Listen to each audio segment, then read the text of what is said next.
शाम को हमने स्टार्ट किया हुआ है यूनिट नंबर 4 जो new book national book foundation है उसका, और जो चैप्टर है उसका नेम है डायनेमिक्स 2। और जो बुक हम फॉलो कर रहे हैं वो है new book national book foundation के वो, और जो टॉपिक है वो है हमारा फ्रिक्शन। फ्रिक्शन बेसिकली क्या है, हमने इस टॉपिक जहाँ पे कोई कंसेप्चुअल क्वेश्चन बनता है या जहाँ पे जो इंपॉर्टेंट चीज़ें जो एग्जाम में आ सकती हैं मैंने इस नोट्स में सब प्रोवाइड कर दी हैं ताकि आप लोगों को मुश्किल ना हो, क्योंकि बेसिकली इनमें रीडिंग के तौर पे पैराग्राफ में कहीं पे भी कोई भी कंसेप्चुअल चीज़ दे दी गई है और आपको समझ नहीं आती कि इस पर क्या क्वेश्चन आ सकता है या ये चीज़ इंपॉर्टेंट है, ये लिखनी है या नहीं। तो मैंने सारी सीक्वेंस वाइज आपको नोट्स के फॉर्म में लिख दी हैं ताकि अगर इसमें ये बहुत इंपॉर्टेंट टॉपिक है, इसमें से अगर कोई भी कंसेप्चुअल क्वेश्चन आए या न्यूमेरिकल भी या फिर कोई MCQs भी आए तो आप उसको सॉल्व कर सको। इसलिए आपने वीडियो को एंड तक देखना है और वीडियो को लाइक भी करना है। आप वीडियो को देख लेते हो, वीडियो को लाइक नहीं करते तो आपने वीडियो को लाइक भी करना है और कमेंट भी करना है। फ्रिक्शन का बेसिकली ओवरव्यू ले लेते हैं कि फ्रिक्शन है क्या। फ्रिक्शन एक ऐसी चीज़ है, अगर कोई ऑब्जेक्ट मूव कर रहा है ना, ये फॉर एग्जांपल एक चीज़ है और वो मूव करती हुई जा रही है, तो ये इसको क्या करेगी, इसकी मोशन को रोकेगी। मतलब वो चाहेगी कि ये चीज़ क्या चली जाए, रेस्ट पे चली जाए। ठीक है, अगर कोई ऑब्जेक्ट मूव कर रहा है तो ये उसको मूव नहीं करने देगी, उसकी स्पीड को कम करने की कोशिश करेगी और चाहेगी कि ये रुक जाए। तो बेसिकली अगर कोई चीज़ मूव कर रही है तो ये उसको मूव नहीं करने देती। तो इसलिए हम इसको क्या कहते हैं कि फ्रिक्शन ये होती फोर्स ही है, क्योंकि आप किसी चीज़ को रोक रहे हो, अगर आपने उसको मूव नहीं करने देना तो आप फोर्स लगा कर ही रोकोगे ना उसे। तो friction is a force that oppose the motion of an object. Oppose मतलब रोकेगी मोशन ऑफ एन ऑब्जेक्ट की मोशन को। आपके पास जो ऑब्जेक्ट है अगर वो स्लाइड कर रहा है या फिर रोल कर रहा है, ठीक है, अगर वो चलता हुआ जा रहा है या फिर रोल होते हुए ऐसे जा रहा है, तो अगर रोल हो रहा है उसको भी रोकेगी, और अगर कोई चलता हुआ जा रहा है या फिर स्लिप होते हुए कोई चीज़ जा रही है वो उसको भी रोकेगी। तो बेसिकली आपके पास आगे फ्रिक्शन की टाइप्स भी होती है। स्लाइडिंग, अगर कोई चीज़ स्लाइड करती हुई जा रही है उसको रोकने वाली फ्रिक्शन का भी नेम होता है और रोलिंग वाली फ्रिक्शन का भी एक नेम होता है। लेकिन अभी आपने देखना है कि बेसिकली मोशन ऑफ ऑब्जेक्ट को रोकती है, जो किसी भी सरफेस पे बेशक रोल होता हुआ जा रहा है या स्लाइड करता हुआ जा रहा है। तो ये क्या कर रही है, स्लो डाउन और स्टॉप मूवमेंट। स्लो डाउन कर रही है मूवमेंट को, अगर कोई तेज़ी से ऑब्जेक्ट जा रहा है उसकी मूवमेंट को स्लो कर देगी या फिर बिल्कुल रोक देगी। अगर हम रिप्रेजेंटेशन देखें तो ये फोर्स है तो हम इसको फोर्स की तरह ही लिखते हैं, लेकिन कैपिटल जो नॉर्मल फोर्स होती है उसको आप कैपिटल F से लिखते हो, तो इसको आपने स्मॉल f से लिखना होता है ताकि पता लगे ये फ्रिक्शन वाली फोर्स है। ठीक है, कंफ्यूज नहीं करना, ये फोर्स होती है, ये फ्रिक्शन होती है, तो आपको पता लग जाता है स्मॉल f है। अगर हम यूनिट देखें तो अगर ये फोर्स ही है तो फोर्स का यूनिट क्या होता है, न्यूटन। तो it is a force, unit भी इसका भी क्या होगा, न्यूटन। फोर्स भी हमारे पास वेक्टर क्वांटिटी होती है, तो इसकी भी अगर क्वांटिटी देखें तो वेक्टर क्वांटिटी होगी। बेसिकली आपके पास क्वांटिटीज़ दो तरह की होती हैं, एक स्केलर और एक वेक्टर। स्केलर वो होती है जिसकी कोई डायरेक्शन नहीं होती, वेक्टर वो होती है जिसकी कोई ना कोई डायरेक्शन होती है। तो ये वेक्टर क्वांटिटी है क्योंकि इसकी कोई ना कोई डायरेक्शन होगी। अब डायरेक्शन अगर हम देखें तो बेसिकली अगर आपके पास एक ऑब्जेक्ट है वो इस डायरेक्शन में मूव करता हुआ जा रहा है, मोशन जो है वो इस डायरेक्शन में, तो जो फ्रिक्शन की फोर्स लगेगी वो इसके ऑपोजिट लगेगी ताकि वो इसको रोक सके। तो it is opposite to the direction of the motion, और ये इंपॉर्टेंट चीज़ है, आपने ऑब्जेक्टिव के लिए याद रखनी है। ठीक है, तो इसलिए मैंने इसको इस तरह से हर एक पॉइंट को, हर एक हेडिंग को लिखा है ताकि आपका ऑब्जेक्टिव भी साथ साथ क्लियर होता जाए। फ्रिक्शन की डायरेक्शन मोशन के हमेशा उल्टी होती है। अब बेसिकली एक फ्रिक्शन आती क्या है, फॉर एग्जांपल अगर ये सरफेस है, ठीक है, और इसके ऊपर एक ऑब्जेक्ट है जो कि ऐसे मूव करता हुआ जा रहा है, तो क्यों ये चीज़ जो है इसकी स्पीड को कैसे कम करने की कोशिश करती है, फ्रिक्शन बनती कैसे है, वो इस तरह से कि अगर आप इस सरफेस को देखो, आपको ये सरफेस ऐसे नज़र आ रही है कि इसमें कोई भी जो है वो नहीं है, क्रैक्स वगैरह नहीं है, ये बिल्कुल स्मूथ है। लेकिन ऐसा नहीं है, अगर आप इसको बहुत ज़्यादा माइक्रोस्कोप से देखोगे तो आपको इस सरफेस की, बेसिकली हमने माइक्रोस्कोप से देखना है कि ये अंदर से होती कैसे है। तो इसको हम बोलते हैं कि माइक्रोस्कोपिक। अगर हम डिस्क्रिप्शन देखें फ्रिक्शन की तो हमें पता लगा कि फ्रिक्शन इस वजह से होती है क्योंकि सरफेस में छोटे छोटे से बम्प्स होते हैं। जैसे फ्रिक्शन ये हमें स्मूथ नज़र आ रही है ना, अगर आप माइक्रोस्कोप पे देखोगे तो ये ऐसे ऐसे ऐसे ऐसे इतने छोटे छोटे से ऐसे इसमें बम्प्स होते हैं जो हमें नज़र नहीं आते। हमें लगता है कि ये जो सरफेस है ये प्लेन है, लेकिन कभी कोई भी सरफेस स्मूथ हो ही नहीं सकती 100%, उसमें ज़रूर ऐसे ऐसे छोटे छोटे से क्रैक्स या बम्प्स होंगे।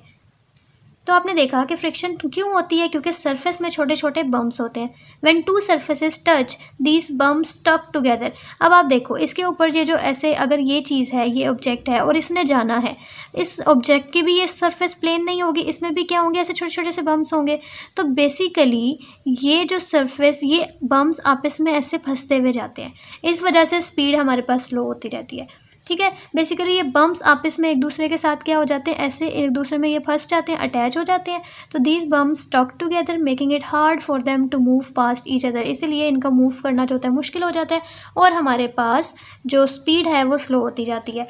तो जितने ज़्यादा बम्प्स होंगे उतनी ज़्यादा फ्रिक्शन होगी। तो फ्रिक्शन खुद से नहीं आती, फ्रिक्शन इसलिए आती है क्योंकि जो सरफेस हमें या जो फ़र्श हमें स्मूथ लग रहा होता है वो बेसिकली स्मूथ नहीं होता। अगर हम उसको माइक्रोस्कोप में देखें उसमें छोटे छोटे से ऐसे बम्प्स होते हैं, और जो ऑब्जेक्ट उसके ऊपर चल रहा है वो भी स्मूथ नहीं होता, उसमें भी बम्प्स होते हैं, और वो बम्प्स आपस में एक दूसरे में ऐसे स्टक हो जाते हैं, जुड़ जाते हैं। इसीलिए एक ऑब्जेक्ट का मूव करना जो है वो मुश्किल हो जाता है और उसकी स्पीड कम हो जाती है। अब ये आपके पास नीचे ऐसे फर्श है और ये एक ऑब्जेक्ट है जिसने इसके ऊपर चलना है, तो देखने में हमें बिल्कुल स्मूथ नज़र आ रहा है। लेकिन जब हमने इसको माइक्रोस्कोप में देखा तो ये जो ग्रीन वाला ऑब्जेक्ट है इसमें भी आप देखो ऐसे ऐसे बम्प्स आ रहे हैं, और ये जो येलो वाला है इसमें भी बम्प्स हैं। ये बम्प्स आपस में स्ट्रक हो जाते हैं और हमारे पास ऑब्जेक्ट की ऐसे तेज़ी से जाना चाहिए था, लेकिन इसकी स्पीड जो है वो स्लो हो जाती है। इस वजह से फ्रिक्शन बनती है। अब ये जो फ्रिक्शन है इसकी टाइप्स होती हैं। There are two types of friction, एक होती है स्लाइडिंग फ्रिक्शन और एक होती है स्टैटिक फ्रिक्शन। अब स्लाइडिंग फ्रिक्शन और स्टैटिक फ्रिक्शन क्या होता है? स्टैटिक नाम से ही पता लग रहा है रुके हुए। अब ये क्या होता है? It is a force that prevents an object from starting to move.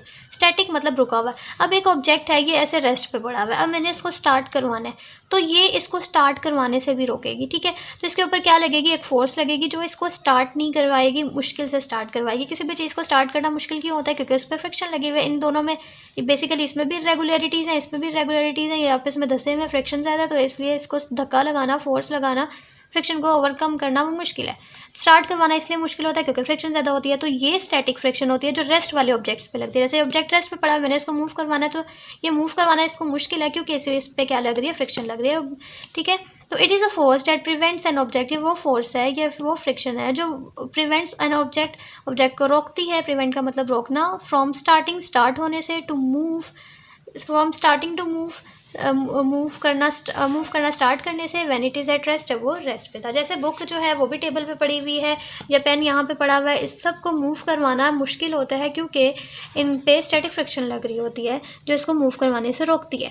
अब स्लाइडिंग फ्रिक्शन वो होती है जो ऑब्जेक्ट मूव कर रहे हैं उनके ऊपर जो फ्रिक्शन लगती है। जो रेस्ट वाले ऑब्जेक्ट्स पे लगती है वो स्टैटिक फ्रिक्शन, और जो मूव करते हुए ऑब्जेक्ट पे लगती है वो स्लाइडिंग फ्रिक्शन। जैसे it is a force that slow down an object when it moves on the surface, को जो ऑब्जेक्ट सरफेस के ऊपर मूव कर रहे हैं ये वो फोर्स है जो उनकी स्पीड को कम करने की कोशिश करती है। जैसे when you push a box on floor, जैसे अभी यही था कि आपके पास ये बॉक्स है और उसको आपने इस फ्लोर के ऊपर मूव करवाना है, तो when you push an object on floor, sliding friction resist या फिर oppose its motion. Sliding friction क्या करेगी? इसकी मोशन को रोकने की कोशिश करेगी।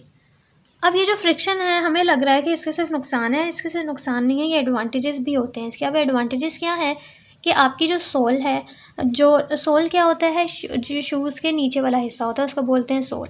और जो आपने जो ग्राउंड होती है, आप चलोगे तो आपकी जो सोल है, जो जूते का नीचे वाला हिस्सा होता है उसमें फ्रिक्शन, और ग्राउंड में आप इसमें फ्रिक्शन की वजह से आप चल पाते हो, वरना आप नहीं चल पाओगे। तो it is a friction between sole of shoes and ground help us to move, जो हमें चलने में मदद करती है। It is effective in stopping vehicles. दूसरा ये है कि अगर हमने किसी ऑब्जेक्ट्स को रोकना, जैसे हम ब्रेक्स लगाते हैं, तो ब्रेक क्यों लगती है?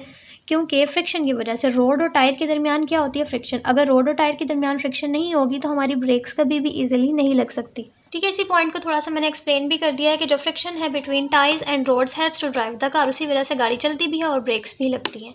अब कुछ मेथड्स होते हैं, हम फ्रिक्शन को कम भी कर सकते हैं। ये नहीं कि ये अगर फ्रिक्शन आ गया तो हम उसको कम नहीं कर सकते, हम कम कर सकते हैं। जैसे आप देखो फ्रिक्शन जो है बेसिकली ये चीज़ है, अगर हम इसको पॉलिश कर दें तो ये सारे क्रैक्स ख़त्म हो जाएंगे ना, ये बम्प्स वगैरह, तो हम इसमें पॉलिश कर सकते हैं। दूसरा, हम इसमें बॉल बेयरिंग कर सकते हैं। ये मेथड होता है जिससे आप जो है वो इसको फ्रिक्शन को कम कर सकते हो।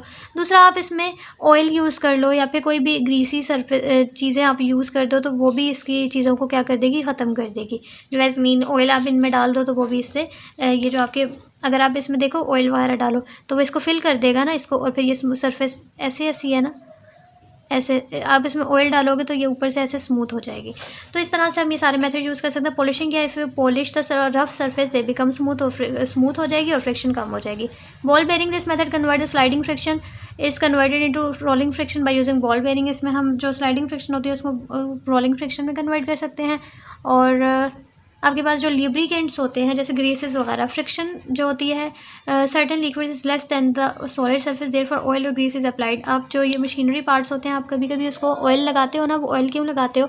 क्योंकि वो कभी कभी ना ऐसे तेज़ी से मूव नहीं कर रही होती, आपने देखा होगा कि जो भी आपके पास चीज़ें ऐसे सर्कुलर पाथ में मूव कर रही होती हैं, वो कभी कभी मूव ज़्यादा तेज़ी से रोटेट नहीं कर रही होती, क्योंकि उनमें फ्रिक्शन आ जाती है जो उसको मूव करने से रोक रही होती है। तो आप ऑयल लगाते हो, ऑयल से फ्रिक्शन कम हो जाती है, इस तरह से चीज़ें रोटेट कर सकती हैं। अब ये जो बॉल बेरिंग था, ये वाला आप समझो। हम क्या करते हैं, ऑब्जेक्ट को ऐसे ऐसे मूव करवाने की बजाय हम कोशिश करते हैं कि ऑब्जेक्ट्स को रोल करवाएं, क्योंकि जब हम रोल करवाएंगे ना, तो आप देखो चीज़ रोल होती हुई जाती जाएगी, ऐसे रोल होती हुई जा रही है, तो उसका इसके साथ, इस फर्श के साथ कांटेक्ट जो है वो कम है, तो कांटेक्ट एरिया कम है। इसमें देखो पूरा का पूरा यहाँ से वो ऐसे जाता ही जाएगा, कांटेक्ट एरिया जो है इसका ज़्यादा है, इसमें उसने रोल होना है, सिर्फ इतना सा कांटेक्ट एरिया है, एरिया इसमें कम होता है, इसमें कांटेक्ट एरिया क्या है, ज़्यादा। जब कांटेक्ट एरिया कम होगा तो फ्रिक्शन कम लगेगी, क्योंकि उसके साथ सरफेस के साथ उसका जो कांटेक्ट है वो कम है, इसमें सरफेस के साथ कांटेक्ट ज़्यादा है, इसीलिए आपके पास इसमें फ्रिक्शन ज़्यादा होती है। तो this method convert sliding friction in, इस मेथड में आप क्या करते हो, स्लाइडिंग फ्रिक्शन को बेसिकली कन्वर्ट करते हो रोलिंग फ्रिक्शन में, ताकि आपके पास कांटेक्ट एरिया कम हो और आपके पास फ्रिक्शन जो है वो भी कम हो। ठीक है, ये बेसिकली आपके पास बॉल बेरिंग होता है।